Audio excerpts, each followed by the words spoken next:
আওয়ামী লীগের যে মুজিববাদী চেতনার যে শক্তিটা রয়েছে, সেই শক্তিটাকে আপনাকে যদি আলাদা না করতে পারেন, এখন ওই শক্তিটাকে আমরা কি করব? বঙ্গোপসাগরে নিয়ে ফালাই দিয়ে আসবো? আমরা কি করব ওদেরকে নিয়ে? ওদেরকে নিয়ে কোথায় যাইব?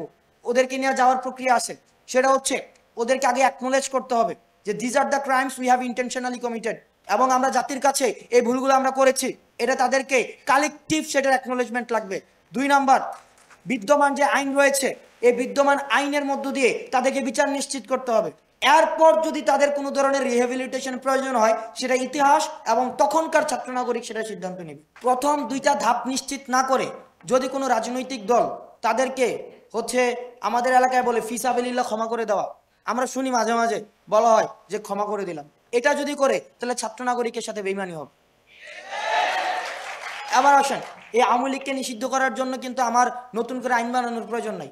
আমি ছোট মাথায় যেগুলো বুঝি এবং ইউটিউবে যা যা দেখি, কারণ বিভিন্ন জায়গায় কথাবার্তা বলতে হয়, এখন না অপ্রাসঙ্গিক হয়ে যেতে হবে।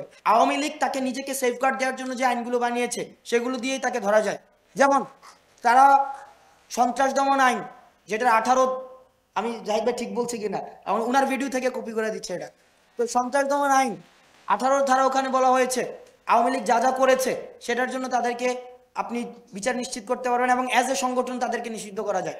ইন্টারন্যাশনাল ক্রিমিনাল ট্রাইব্যুনাল অ্যাক্ট, যেটা জামাতকে হচ্ছে সাইডলাইন করার জন্য, জামাতকে হচ্ছে মার্জিনালাইজ করার জন্য যেটা করা হয়েছে, এটা এখানে আওয়ামী লীগের জন্য প্রযোজ্য।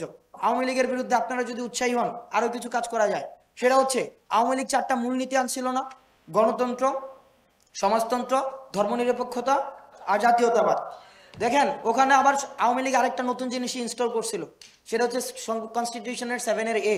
যদি ওই 4 মূলনীতির বাইরে কেউ যায় তাহলে তাকে কি করা যায়? রাষ্ট্রদ্রোহের মামলায় দেয়া যায়, এরকম কিছু তো একটা।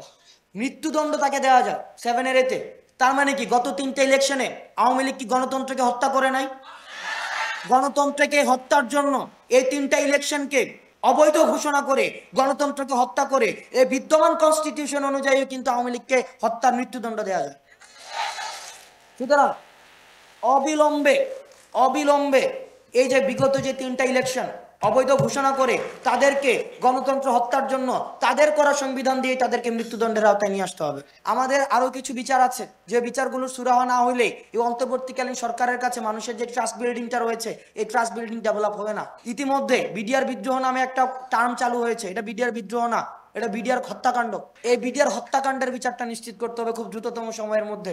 হত্যাকাণ্ডের বিচার নিশ্চিত ছাড়াও যে ফ্যামিলিগুলো 2009 সালের পর থেকে এখনো পর্যন্ত সমাজে এক ধরনের মার্জিনালাইজ লাইফ লিড করে, তাদেরকে কিভাবে রিহ্যাবিলিটেট করা যায়, তাদেরকে সম্মানজনক জীবন দেওয়া যায়, সেই বিষয়টিকেও চিন্তা করতে হবে। ছাত্রলীগকে নিষিদ্ধ করা হয়েছে, তবে আমার মনে হয় এটাকে আরেকটু পাকাপোক্তভাবে নিষিদ্ধ করা যেতে পারতো। সেটাকে আমরা হচ্ছে নির্বাহী আদেশে নিষিদ্ধ করা হয়েছে, সেটাকে আমরা হাইকোর্ট দিয়ে ডিল করা মনে হয় আরো বেশি প্রুফ সাস্টেইনেবল হয়তো হতো। আসিফ স্যার ভালো বলতে পারবেন, তবে নিষিদ্ধ হয়েছে, সেটা আমাদের আপাতত স্বস্তি। এখন তাদের বিচারগুলো নিশ্চিত করতে হবে।